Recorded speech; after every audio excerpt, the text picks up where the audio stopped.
বছরের ফোকাস একটা যুবকের লাইফটাকে চেঞ্জ করতে পারে। You just have to get up. তোমাকে দাঁড়াতে হবে।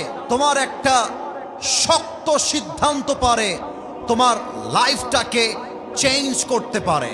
একটা কথা আছে উর্দুতে, कामयाब होने के लिए जुनून रहना पड़ता है, जब दिल में जुनून होता है तो इंसान कामयाब होता है। সফল হতে হলে পাগল হতে হয়। আর যেই ব্যক্তি তার সফলতা অর্জন করতে পাগল হয়ে যায় তাকে বাধা দিয়ে আটকে দিবে এমন বাপের বেটা জন্মগ্রহণ করে নাই। আচ্ছা বলেন তো, বনের রাজার নাম কি? Right answer. তোমরা খুবই অ্যাক্টিভ, মাশাআল্লাহ। আপনারা একটু জবাব দিবেন, বনের রাজার নাম কি? আচ্ছা বলেন তো, লম্বায় যদি আমি হিসাব করি, সিংহ লম্বা হবে না জিরাফ হবে? আরেকবার, সিংহ না জিরাফ? যদি বডির সাইজে হিসাব করি, হাতি হবে না সিংহ? হাতির বডি বেশি মোটা। আচ্ছা, কিন্তু দেখেন তো, এটা হচ্ছে সুন্দরবনের জঙ্গল। সিংহ যাচ্ছে এই পাশ দিয়ে, হাতি যাচ্ছে এই পাশ দিয়ে। এখন যদি সিংহ হাতিকে দেখে, সিংহ ভাববে wow this is my dinner, আর হাতি ভাববে ওরে বাবা রে বাবা, সিংহ আমাকে খেয়ে ফেলবে।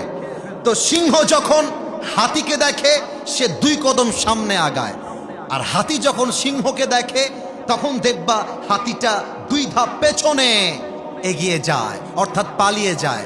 তার মানে যদি হাতি একবার ধাপ নেয় যে ওকে আজকে পিষে মারবো, একবার পা দিয়ে চাপা দিবে, সিংহের বাপের ক্ষমতা নাই উঠে দাঁড়াবে। পার্থক্য হচ্ছে, সফল হওয়ার জন্য বড় বাপের বেটা হওয়া লাগে না, সফল হওয়ার জন্য বড় বংশ লাগে না, সফল হওয়ার জন্য বুকের মধ্যে পা থাকতে হয়, কলিজা থাকতে হয়। I am the king, I am the boss, this should be your attitude. একবার ভাবো না যে আমি করতে পারি, আমি করে দেখাবো, আমি রাজশাহীর ছেলে, আমি তারলের ছেলে, আমি পুরো ইতিহাসকে পাল্টায় রেখে দিব, ঠিক কিনা বলো? ভয় পেও না, বুক চিরে দাঁড়িয়ে যাও, আল্লাহর ভরসায় সাহসটা বাড়াও, আল্লাহর নামে আগুন জ্বালাও বুকে, সত্যের পথে চলো, সাহস রাখো মুখে, ভয় পেলে চলবে না, রক্তে আগুন ধরাও, আল্লাহর সৈনিক তুমি, সেই পতাকা উড়াও। আরে আল্লাহ যখন পাশে, কিসের এত ভয়? তাওয়াক্কুল করো, কাছে আসবে বিজয়। আধারে ভয় পেও না, আলো আছে আড়ালে, অন্ধকার পালিয়ে যাবে তুমি উঠে দাঁড়ালে, ঠিক কিনা বলো?